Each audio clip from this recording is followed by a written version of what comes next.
مریدکی کی سرزمین پر جو کچھ ہوا وہ محض ایک ثانیہ نہیں ہے، یہ دراصل ایک نئی فکری محاذ کی شروعات ہے۔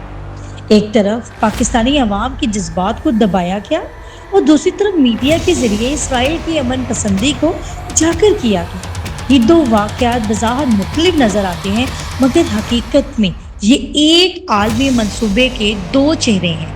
ایک چہرہ خون سے لتھڑا ہوا، دوسرا چمکتی اسکرینوں پہ سارے جو ہے نا ادھر والے جو ہے نا سارے ادھر پورے کر رہے ہیں آگے۔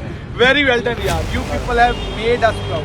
عوام ضمیر کو نظریاتی مزاحمت سے ہٹا کر قبولیت کی راہ پہ لا۔ آج پاکستان میں جو کچھ ہو رہا ہے دراصل پرسیپشن انجینئرنگ ہے۔ ثانیہ مریدکی کے ذریعے عوامی احتجاج کو تشدد اور انتہا پسندی کے خانے میں ڈال دیا گیا تاکہ کل کو اگر کوئی فلسطین، غزہ یا اسرائیل کے خلاف بولے تو اس پر یہی لیبل لگا دیا جائے۔ یہ نفسیاتی جنگ کا پہلا مرحلہ ہے۔ پہلے عوام کی زبان بند کرو اور پھر اس کا ضمیر خاموش کر دو۔ یہ محض اتفاق نہیں کہ مریدکی کے خون آلود دنوں کے فوراً بعد پاکستان میڈیا پہ اسرائیلی وزیر اعظم نیتن یاہو کی اسمبلی تقریر نشر کی جانے لگی اور غزہ امن معاہدے کے نام پر ایک نرم بیانیہ بیان کیا گیا۔ دنیا بھر کے تجزیہ کار بشمول ریوٹرز، مڈل ایسٹ آئی، الجزیرہ اس بات پر متفق ہیں کہ یہ کیس فائر نہیں بلکہ کنٹرول نیریٹو شفٹ ہے۔ یہی بیانیہ پاکستان میں درآمدی شکل میں لایا جا رہا ہے جب پاکستان میڈیا نیتن یاہو کے الفاظ کو شجاعت اور امن کی کوشش کے طور پر دکھاتا ہے۔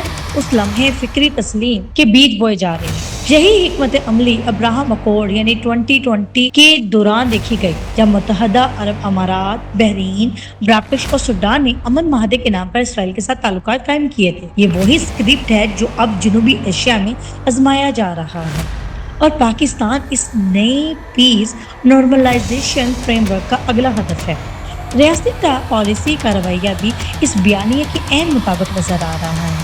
جو لوگ فلسطین کے حق میں بولے انہیں ریاست مخالف کہا گیا، جو مظلوموں کے پر نعرہ لگاتے رہے وہ قانون شکن کی ٹھہرائے۔ مریدکی میں گولیوں کا برسانا دراصل غزہ کے لیے بولنے والوں کی سزا تھی۔ ریاست نے یہ پیغام دیا کہ امن صرف اس وقت ممکن ہے جب زبانیں بند رہیں۔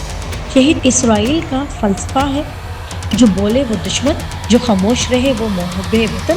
یہی اس فلسفہ ہماری زمین میں اتر رہا ہے۔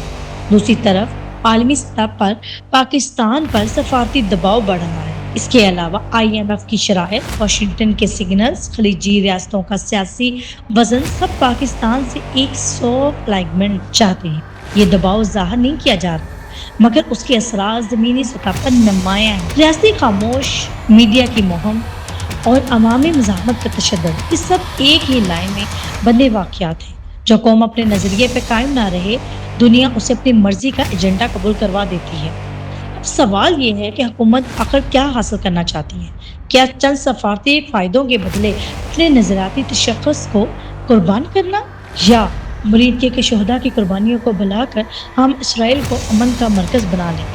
اگر ایسا ہے تو پھر یہ سیاسی غلطی نہیں، ایک فکری خودکشی ہے۔ پاکستان کی اساس لا الہ الا اللہ پر رکھی گئی۔ یہ جغرافیہ نہیں، ایک نظریہ ہے۔ یہی نظریہ ہمیں دوسروں سے ممتاز بناتا ہے۔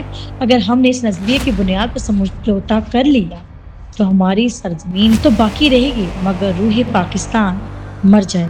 اللہ ہمارے ایمان کو، ہمارے نظریات کو محفوظ کرے اور یہ نعرہ بلند رہے، پاکستان زندہ باد، نعرہ تکبیر، اللہ اکبر۔